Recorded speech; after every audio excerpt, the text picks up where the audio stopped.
C'était des présentations très intéressantes et il y a beaucoup à dire sur cette combinaison des approches d'élimination du CO2 et des objectifs de développement durable. Donc, vous avez commencé à parler de ces questions et maintenant nous allons approfondir. Tandis que nos participants formulent leurs questions, j'aimerais commencer avec des questions d'ordre général. Donc, à votre avis, quel décideur devrait prendre politique, donc devrait prendre les décisions sur les compensations entre le DC et les ODD? Qui souhaite répondre à cette question? Mathias? Je peux essayer et ensuite les autres donneront leur opinion. Oui, je crois que c'est une excellente question car elle fait le lien avec la très bonne présentation de David. Et il faut que nous soyons beaucoup plus spécifiques sur... et cette question du qui est véritablement centrale. David faisait allusion au fait que ce jugement doit être fait non seulement à un simple niveau mondial, comme cela semble être le cas dans les modèles d'évaluation intégrée, mais il faut que ce soit fait dans toutes les juridictions au niveau national et infranational. Donc, ce sont des choix politiques et donc il faut savoir comment on applique les approches et à quel degré et à travers quelle politique. Et donc cela doit être fait au niveau de chaque communauté individuelle.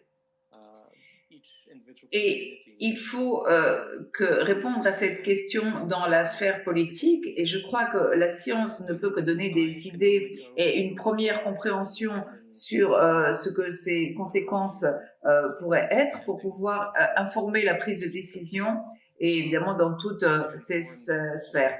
Donc ce n'est peut-être pas une réponse complète, mais c'est juste une tentative. Merci Mathias, Thelma.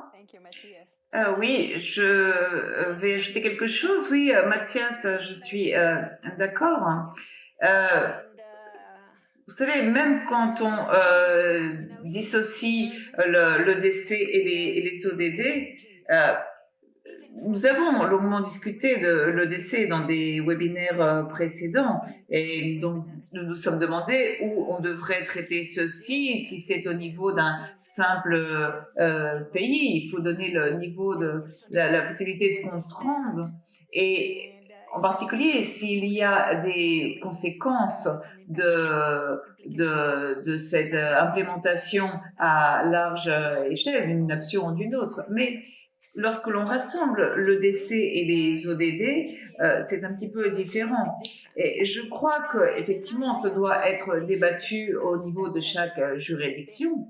Donc les discussions se font au niveau national, et c'est-à-dire que cela doit engager toutes les parties prenantes. Donc,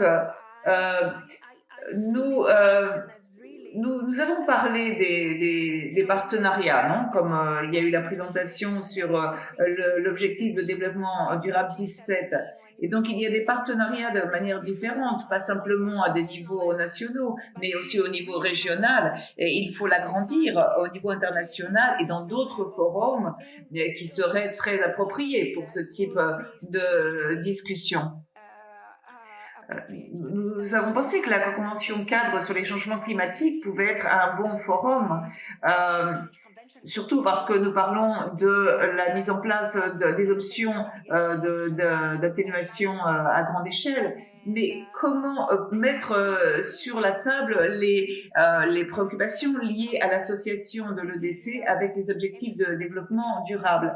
Donc, je ne vois pas de membres de gouvernement qui pourraient mettre ceci à l'ordre du jour d'un organe subsidiaire sur les conseils scientifiques et technologiques. Et il est possible que les pays aient déjà pris en compte ces options ou même leur mise en œuvre et leur déploiement. Mais ils devraient aussi associer ceci avec les ODD et le développement durable.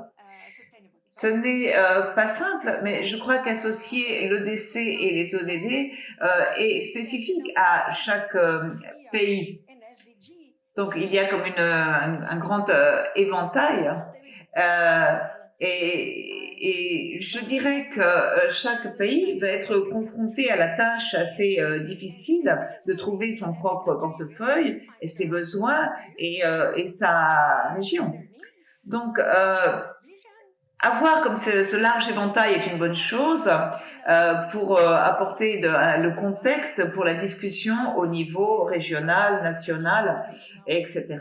Ce n'est pas facile, mais je pense que c'est possible de trouver différentes formes pour ceci. Voilà, donc merci. Merci Thelma. David, voulez-vous ajouter quelque chose à ce qu'a dit Thelma et Mathias? Non, je crois qu'ils ont très bien répondu et que nous pouvons passer à la question suivante. Oh, d'accord. La prochaine question rebondit sur votre présentation, David. Vous avez parlé des incitations financières. J'aimerais entendre le point de vue de Thelma et de Mathias sur les différentes incitations financières ou la conception des politiques qui pourraient garantir une réunion donc réussie des l'EDC et des ODD. Ouf, Thelma, allez-y. Oui, je dois parfois réfléchir. Oui, il reste beaucoup à comprendre en termes d'association de l'élimination du CO2 et des ODD, parce que nous avons les deux synergies, mais il y a également des compensations, des contreparties, comme on a dit. Donc, il faut encore entreprendre beaucoup de recherches en la matière. Il faut comprendre en profondeur les conséquences, essayer d'avoir les portefeuilles qui permettraient de potentialiser les synergies et de minimiser les contreparties. Mais si on pense à des projets pilotes ou à la façon de stimuler cette recherche, eh bien, il faut avoir des agences de financement. Et en particulier, je dirais, qui apportent un soutien aux instituts de recherche, aux universités, qui pourraient bien sûr aider à faire ce travail.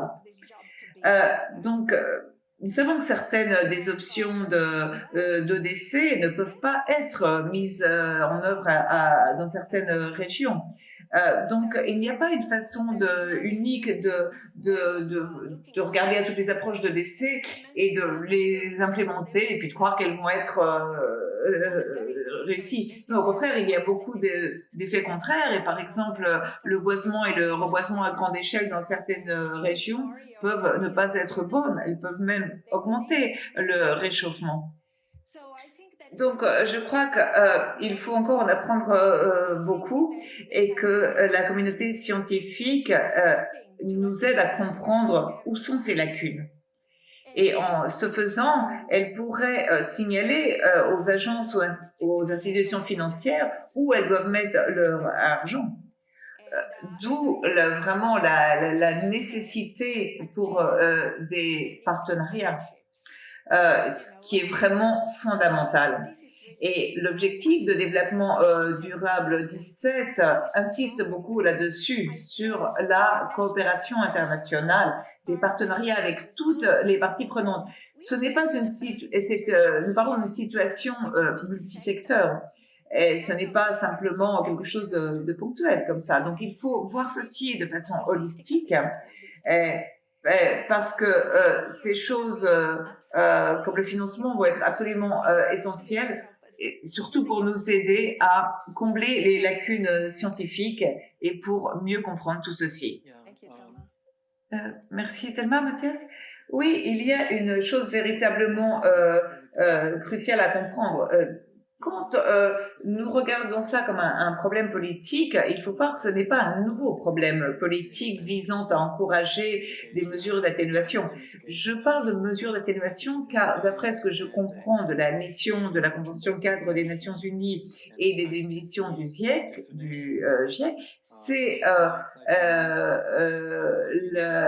l'élimination du CO2 et le renforcement de puits anthropiques et naturels. Eh bien, c'est l'atténuation face à la réduction drastique et rapide nécessaire des émissions. Donc, il y a beaucoup de parallèles. Quand on regarde une approche spécifique pour éliminer du CO2, eh bien, cela ressemble aux défis que nous avons vus au cours des 30 dernières années pour encourager les réductions des émissions. Et bien sûr, ceci dépend du secteur. Par exemple, si on prend les éliminations du CO2 industriel, ça ressemble beaucoup au renforcement des normes technologiques visant à limiter les émissions pour un service donné qu'une industrie fournit. Donc, si on regarde les puits naturels et l'affectation des terres, ce secteur, eh bien, il est encore plus clair que ce n'est pas un nouveau problème.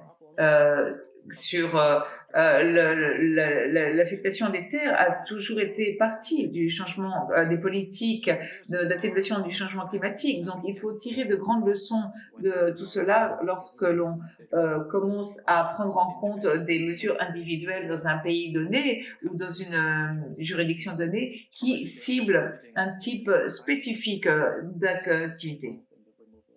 Et nous avons un besoin impératif de ces partenariats afin de rendre ces leçons visibles et applicables. Et je le dis aussi en raison du déluge d'annonces que nous avons vues, des engagements des entreprises à l'égard des gouvernements infranationaux et nationaux afin d'atteindre un niveau d'émissions zéro net. Et toutes ces annonces impliquent souvent que nous allons utiliser l'élimination du CO2 d'une façon ou d'une autre. Et il y a un grand fossé entre ces annonces et les leçons que nous pouvons tirer de ce qui doit être vraiment abordé. Merci Mathias. Nous allons passer à une question de nos participants, une question de Linden que j'adresse à David et qui renvoie à ce que nous avons dit auparavant. Donc, de quelle sorte de mécanismes avons-nous besoin pour répondre aux questions de gouvernance de l'EDC? Y a-t-il d'autres forums qui permettraient d'aborder ceci avec succès, ou alors faut-il créer des forums séparés pour différentes approches? Et donne l'exemple de technologies, d'approches technologiques terrestres ou basées sur les anciennes. Donc, faut-il tirer parti de forums existants? C'est une très bonne question. Je crois qu'en général, on va vouloir utiliser des mécanismes existants ou des forums pour gouverner les différentes sortes de décès. On ne veut pas une simple approche intégrée et on n'a pas spécialement besoin de nouveaux instruments de gouvernance ou mécanismes de gouvernance. Mais l'exception, c'est que l'on pourrait attendre de la Convention cadre des Nations Unies sur les changements climatiques qu'elle joue un rôle dans l'EDC en général comme élément de réponse au changement climatique. Mais chaque différente approche va avoir besoin de différents types de gouvernance, va avoir différents types de préoccupations. Et je ne pense pas que donc ce soit très logique de tout mettre dans une seule institution. J'aimerais savoir ce que les autres invités en pensent. Mathias ou Thelma? J'étais en train de réfléchir. Ce qui me vient à l'esprit, mais c'est vraiment mon point de vue, au vu de souvenirs de ce qui s'est passé quand la Convention sur les changements climatiques traitait avec le protocole de Kyoto et avec le captage et le stockage de carbone. Lorsque l'on parle du captage et du stockage de carbone que l'on a avec la bioénergie, avec captage et stockage de carbone et aussi avec le captage direct de l'air et le stockage, donc bien sûr, il faut savoir pour toutes ces choses le montant que l'on va appliquer, où est-ce que l'on va le stocker, où est-ce qu'on va le capter. Et en particulier, il y a eu un souci lorsque cette question est arrivée sur la table du protocole de Kyoto comme activité admissible. Oui, donc il y a eu le souci, car ceci peut avoir des fuites. Et évidemment, une fuite, eh bien, se disperse, et donc avoir une conséquence ailleurs. Donc, je pense qu'il faut vraiment considérer que certaines de ces options de décès ont des conséquences différentes, en particulier pour les océans. Mais vraiment, c'est ma propre réponse. J'aimerais faire une différence entre ceci et les données scientifiques du GIEC. Hein. Euh, donc j'insiste, c'est ma vision qui s'appuie sur des expériences préalables, sur des débats qu'il y a eu, en particulier dans la Convention sur le changement climatique. Donc je pense que ces questions méritent vraiment un traitement différencié et spécifique. Oui, j'aimerais souligner qu'il est important, il faut distinguer les différents types de décès qui peuvent être appliqués au niveau national, donc à l'intérieur de frontières d'un pays, et celles qui vont être menées, par exemple, en haute mer, et qui posent donc d'autres défis en termes de juridiction. Euh, donc, pour celles qui sont menées au niveau national, je pense que l'exemple du protocole de Kyoto et de ces mécanismes de flexibilité aide à comprendre un domaine dans lequel il est central, à mon avis, d'avoir une approche multilatérale et un processus de suivi, d'évaluation et de compte-rendu qu'on appelle MRV, des résultats de CO2 d'une activité particulière. Et s'il n'y a pas d'ensemble de règles pour ce processus de MRV, nous allons voir partout des déclarations qui vont être redondantes, qui vont se chevaucher et qui vont compter plusieurs fois les mêmes activités. Pas simplement lorsque nous avons un système comme le système actuel basé sur le marché, mais même lorsque l'on a des finances climatiques qui sont allouées à des activités de décès. Donc, une approche commune ou un ensemble commun de règles sur la façon de calculer le montant du CO2 qui est donc stocké dans une activité donnée et un certain degré de comparabilité entre les différents types d'approches sont absolument centraux et je pense que c'est l'un des domaines où les Nations Unies doivent jouer un rôle essentiel. Et je dirais que le secteur du bénévolat devrait s'inscrire dans cet ensemble de règles rigoureuses.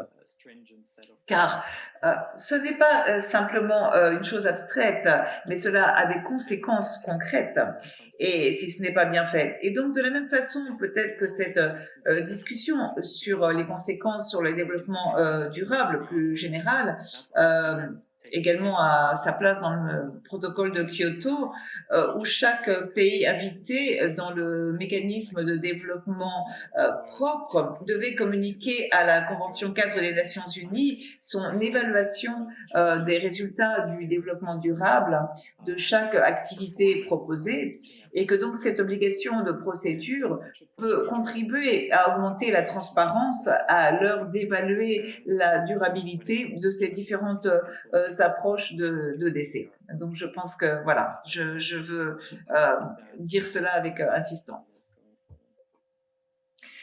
Merci Mathias. Nous avons une question sur l'acceptation publique et donc qui renvoie à la transparence. C'est une question de Lewis. La voici. David a souligné qu'il faut évaluer scrupuleusement les options de décès. Pourtant, la plupart des travaux universitaires visant à adapter le décès au niveau pertinent pour le climat ont souligné que l'acceptation du public était à la fois un catalyseur potentiel et un obstacle potentiel. Comment obtenir l'acceptation et l'engagement d'un public plus large, sachant que les débats doivent être approfondis pour réussir en raison de la complexité de l'évaluation de le décès. Je veux aussi vous rappeler qu'il nous reste que 10 minutes, donc si vous avez des questions, c'est le moment ou jamais de les mettre dans la boîte de questions-réponses. Qui souhaite répondre à cette question? Vite. Allez-y, Thelma. Oui, je serai brève et merci pour cette question qui renvoie également au point précédent, celui de l'acceptation publique. Regardez, le GIEC a mis des barrières pour l'implémentation des mesures d'atténuation, donc des barrières financières, des barrières environnementales, socioculturelles, et tout ceci s'inscrit dans l'acceptation du public. Certaines de ces options peuvent être très contestables, en particulier si elles sont déployées à grande échelle dans le pays et qu'elles peuvent donc poser une menace dans certaines régions. Cette implémentation à grande échelle que le pays peut voir comme une opportunité peut avoir des répercussions sur des communautés qui n'ont pas de régime foncier, par exemple. Et puis, exactement, il peut y avoir des personnes, des autochtones qui vont être déplacées, par exemple.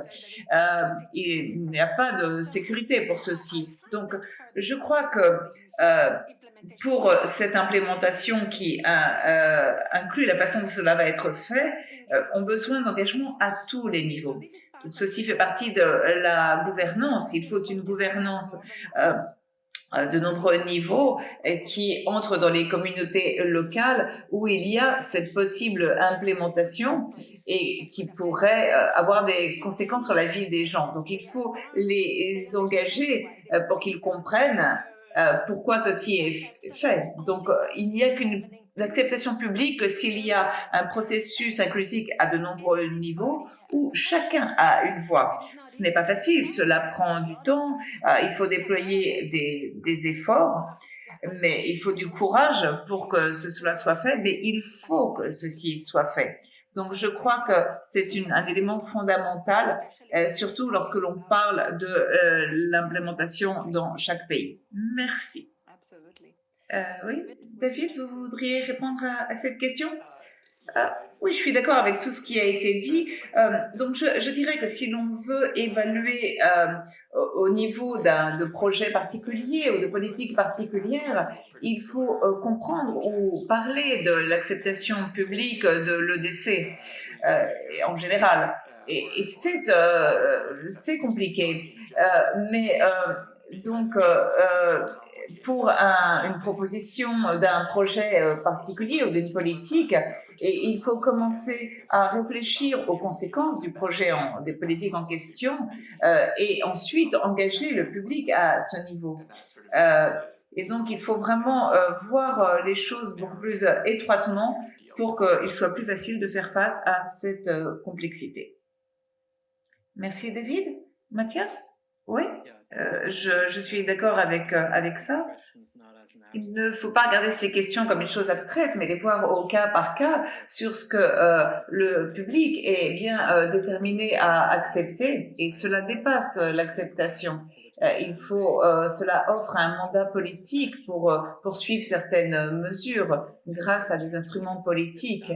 Et donc, il faut s'assurer qu'il y ait des systèmes de soutien internationaux et également des flux financiers, transfinanciers, dans lesquels les mêmes normes de transparence et de démocratie sont appliquées. Donc, c'est peut-être le rôle d'une coordination multilatérale.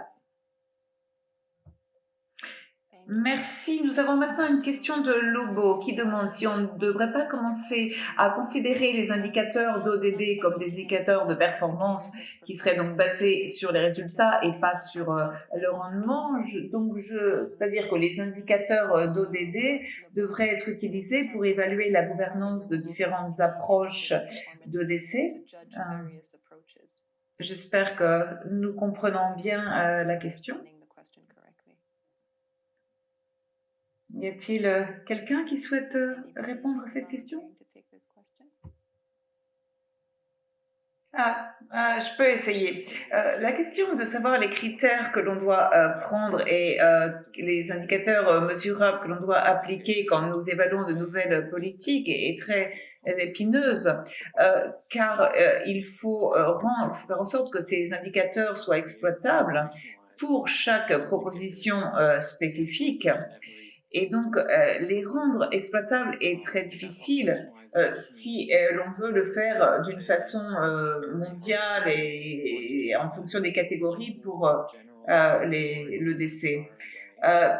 Donc, ceci nous renvoie à la démocratie ou la question de la participation et juger les critères par lesquels nous décidons que quelque chose est désirable ou pas doit venir de la base vers le haut d'une certaine façon. Donc il y a un besoin d'avoir un certain niveau d'accord mondial pour déployer des efforts mondiaux, étant donné que ceci va être implanté dans différents pays. Et je pense que les pays ont leur mot à dire sur leur façon de voir eux-mêmes leur développement durable.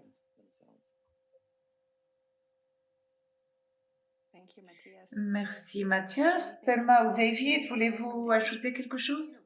Non. Ah oui, je voulais juste dire que je suis d'accord avec la question et la façon d'y réfléchir, c'est de voir une sorte d'évaluation rétrospective, de voir comment un projet ou une politique particulière de décès a pu avoir des bénéfices ou au contraire une action négative sur les indicateurs d'ODD. Et c'est une tendance. Et disons que le travail de développement doit être axé sur l'argent qui est mis dans un projet dont nous attendons de bons résultats et pas autant sur l'évaluation de ces résultats en tant que tels. Et c'est un problème auquel il faut réfléchir en termes de résultats qui sont véritablement obtenus. Merci David. Donc je vais poser la dernière question avant de terminer. C'est une question assez large. La suivante. Comment la gamme des nombreuses estimations des contributions potentielles des diverses approches de l'EDC influence notre façon d'envisager la gouvernance de l'EDC au profit des ODD?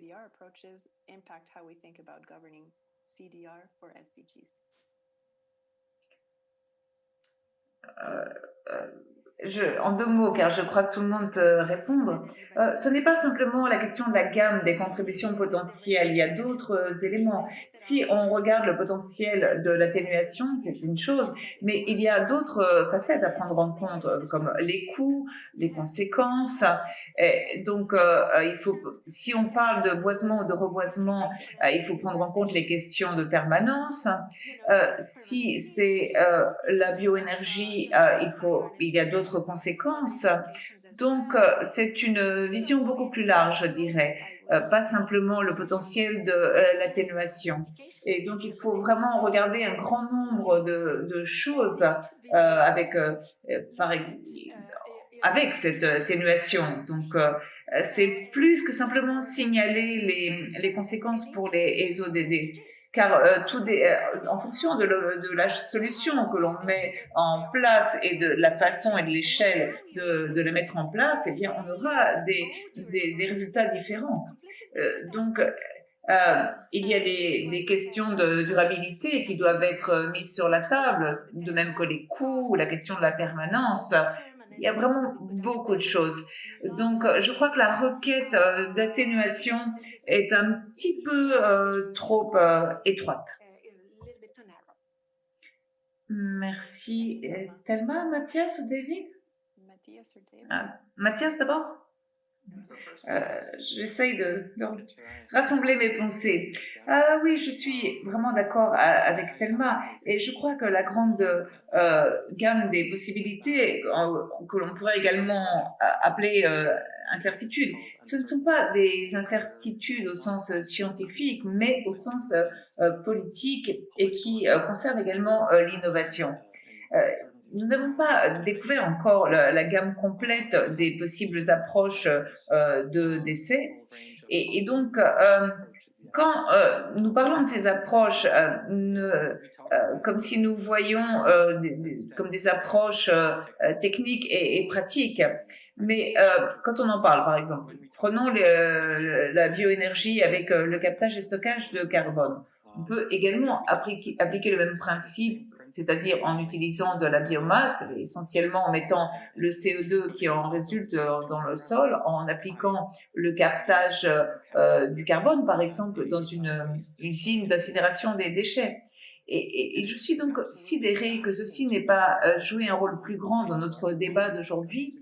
Et cela montre que finalement, nous avons une perspective étroite et que nous devons, en nous engageant dans des partenariats et des débats, découvrir les différentes possibilités et la façon dont elles pourraient jouer un rôle spécifique à l'avenir. Donc, dans ce sens, je suis d'accord. David, j'ajouterais qu'on devrait voir cette large gamme d'estimations comme une incitation à en savoir plus sur leur potentiel réel et sur la façon dont sur ce qu'on pourrait faire d'une façon durable.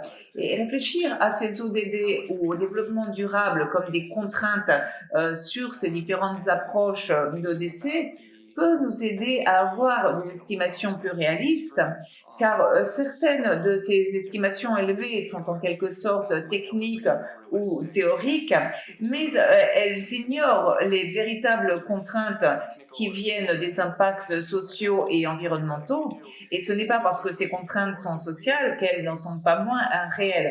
Donc il est utile de trouver quelle est la limite maximale pour réfléchir à ce que peuvent être ces contraintes.